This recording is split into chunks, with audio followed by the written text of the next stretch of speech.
சென்னையில் மழை வெள்ளத்தால் பாதிக்கப்பட்ட 4 சக்கர வாகனங்கள் பழுது பார்க்கும் நிலையங்கள் மிகவும் பரபரப்பாக செயல்பட்டு வருகின்றன. இதுகுறித்து நமது செய்தியாளர் மதியழகன் அளித்த கூடுதல் தகவல்களை இனி பார்க்கலாம்.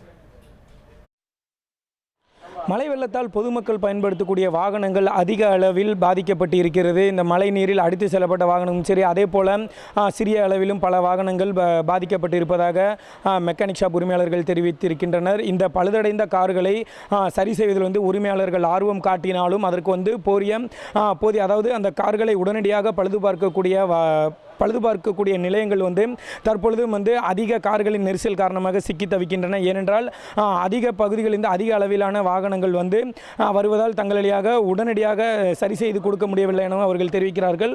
குறிப்பாக சைதாப்பேட்டை, அசோக் நகர், தாம்பரம் போன்ற பகுதிகளில் இருந்து அதிக அளவில் கார்கள் வருவதாகவும் அந்த கார்களை உடனடியாக சரி செய்வது கொடுப்பது என்பது ஒரு இயலாத காரியம் என்றும் தெரிவிக்கிறார்கள். இந்த கார்களில் சரி செய்வது என்பதை பொறுத்த வரைக்கும் காப்பீடு உள்ள வாகனங்கள் நேரடியாக தாங்கள் கார்கள் வாங்கிய அந்த கம்பெனியிலேயே சரி செய்து கொள்கின்றனர்.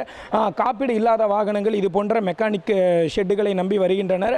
அவர் அந்த வரக்கூடிய வாகனங்களை பொறுத்த வரைக்கும் இந்த வாகனங்கள் எந்த அளவில் பாதிக்கப்பட்டு இருக்கிறது, இது சரி செய்வது என்பது திட்டமிட்டு தான் செய்ய வேண்டும் என்பதும் தெரிவிக்கின்றனர்.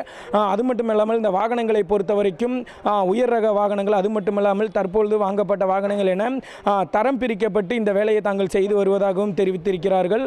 ஒட்டுமொத்தமாக இந்த வாகனங்களை இந்த மெக்கானிக் ஷாப்புகளுக்கு கொண்டு வரக்கூடிய அந்த மீட்பு வாகனமும் தற்போது அதிக அளவில் பற்றாக்குறையாக இருப்பதாகவும் அதன் காரணமாகவும் வாகனங்களை பழுது பார்ப்பதில் சிக்கல் நீடிப்பதாகவும் அதாவது இந்த மெக்கானிக் ஷெட்டுகளின் உரிமையாளர்கள் தெரிவித்திருக்கிறார்கள்.